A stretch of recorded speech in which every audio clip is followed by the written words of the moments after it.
Sejak manusia pertama kali membangun pemukiman, kota lahir sebagai pusat kehidupan.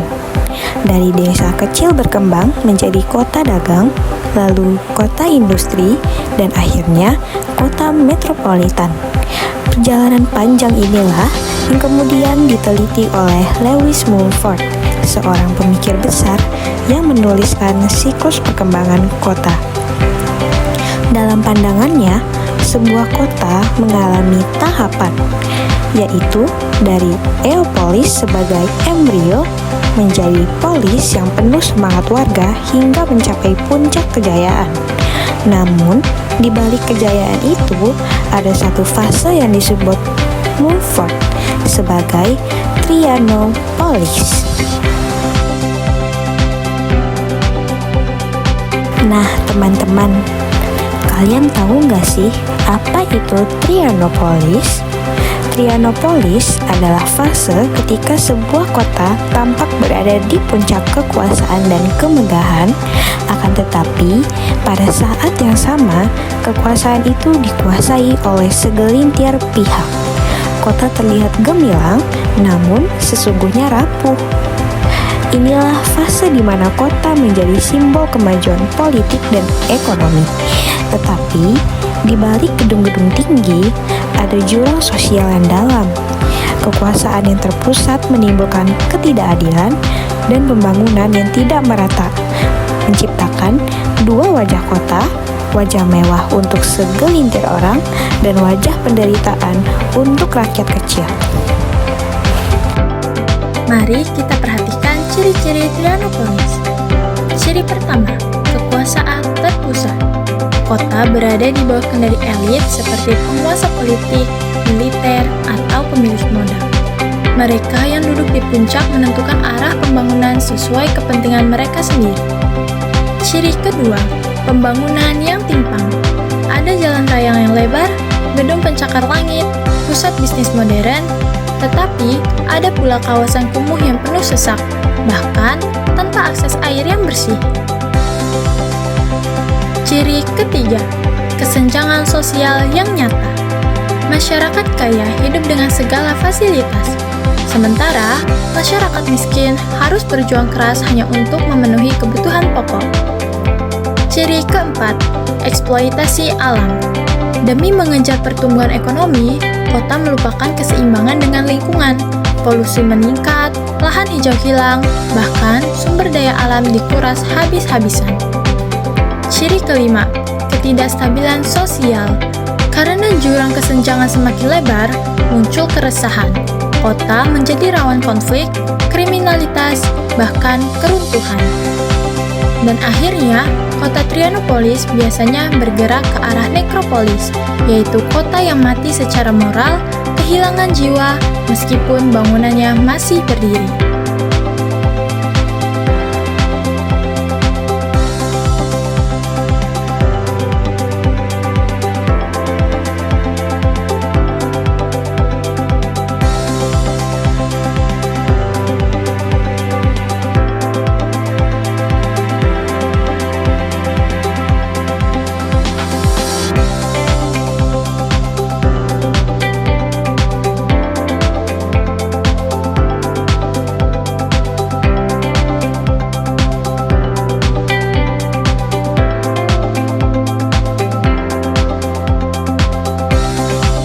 Mari kita lihat contoh nyata dari Trianopolis di dunia modern, yaitu Rio de Janeiro, Brasil. Rio adalah kota yang sering dipuji dunia. Ia mempunyai pantai yang indah, yaitu Copacabana dan Ipanema.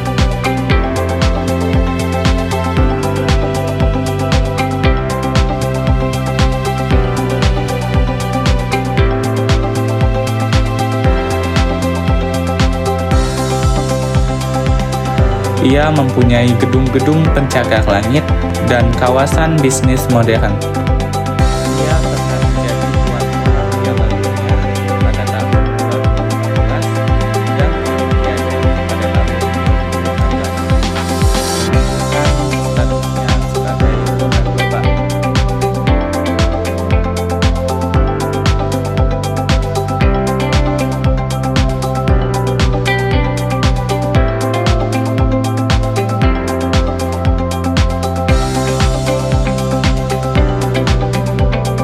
Namun, keindahan itu hanyalah satu sisi. Di sisi lain, Rio menunjukkan wajah gelap Trianopolis. Di balik hotel mewah dan apartemen elit, terdapat favelas, yaitu kawasan kumuh yang dihuni jutaan orang. Warga di sana hidup dengan keterbatasan. Air sulit, sanitasi buruk, pendidikan rendah, dan akses kesehatan sangat terbatas. Kota ini juga dipenuhi dominasi kekuasaan.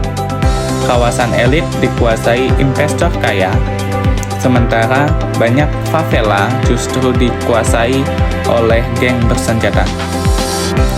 Artinya, kendali kota terbelah.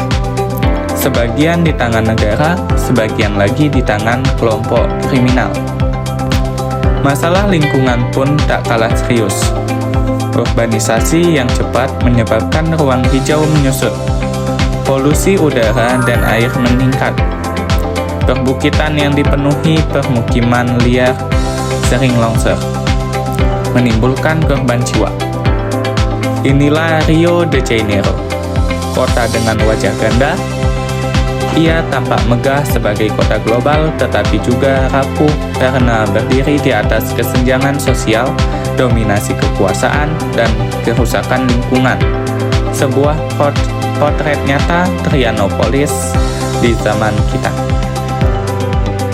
Ada pula perkembangan kota Rio de Janeiro menurut Lewis Mumford. Yang pertama yaitu masa Eopolis.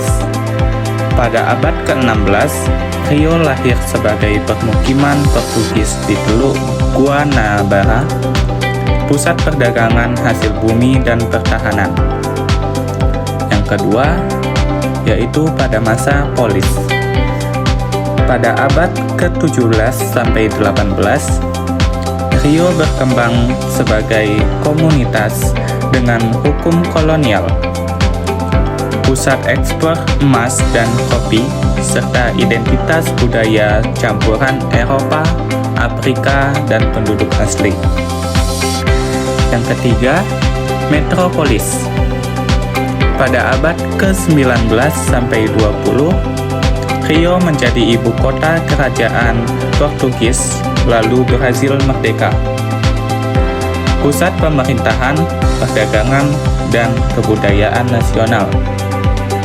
Yang keempat, megapolis. Pada abad ke-20, modernisasi pesat dengan gedung pencakar langit, stadion, pantai wisata, dan pertumbuhan penduduk tinggi.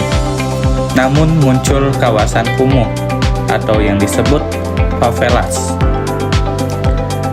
Lalu yang kelima yaitu pada masa Trianopolis.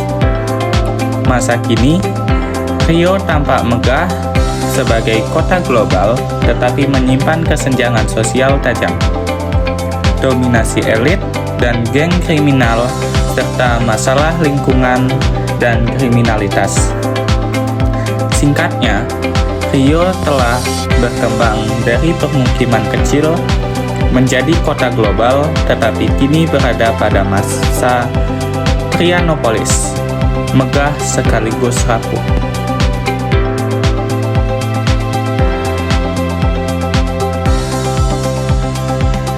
Kesimpulan, Trianopolis menginginkan kita bahwa kemajuan fisik saja tidak menjamin kebahagiaan masyarakat. Sebuah kota bisa terlihat modern, tetapi jika di dalamnya ada ketidakadilan, eksploitasi, dan ketimpangan, maka kota itu sesungguhnya sedang berjalan menuju kehancuran. Rio de Janeiro memberi pelajaran penting bahwa membangun kota haruslah seimbang antara kemajuan ekonomi, keadilan sosial, dan kelestarian lingkungan. Tanpa itu semua, kota akan kehilangan jiwanya dan lambat laut akan berubah menjadi nekropolis.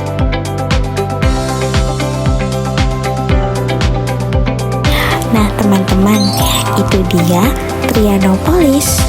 Dari pengertian, ciri-ciri, contoh, dan kesimpulannya, kami harap kalian semua mengerti ya apa yang telah kami sampaikan. Terima kasih.